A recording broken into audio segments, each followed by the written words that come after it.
Ντράπηκε και η ντροπή με αυτό που συνέβη στην Μαγούλα. Πυροσβέστες καταγγέλουν ότι οι επιτίδιοι τους έσπασαν τα αυτοκίνητα και τους έκλεψαν τις ζάντες την ώρα που εκείνοι πάλευαν με τις φλόγες.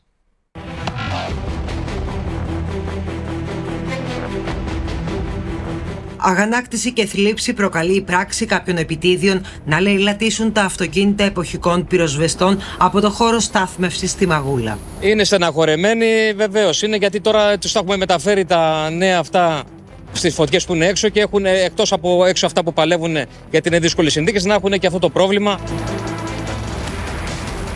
Την ώρα της αυτοθυσίας των εποχικών πυροσβεστών, οι δράστες άρπαζαν ό,τι έβρισκαν από τα αυτοκίνητά τους. Επιστρέφοντας από πολύ ώρη μάχη με τις φλόγες, κάποιοι πυροσβέστες επέστρεψαν να πάρουν τα αυτοκίνητά τους, να πάνε στα σπίτια τους για να ξεκουραστούν λίγο. Αντίκρισαν αυτό το θλιβερό θέαμα.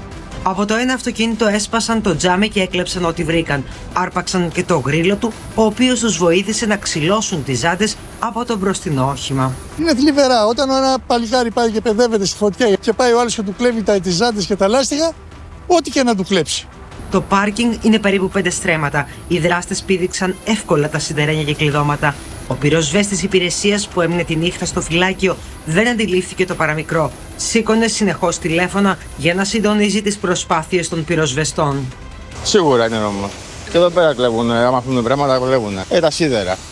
Λάστιχα, καλώδια, ό,τι βρούνε.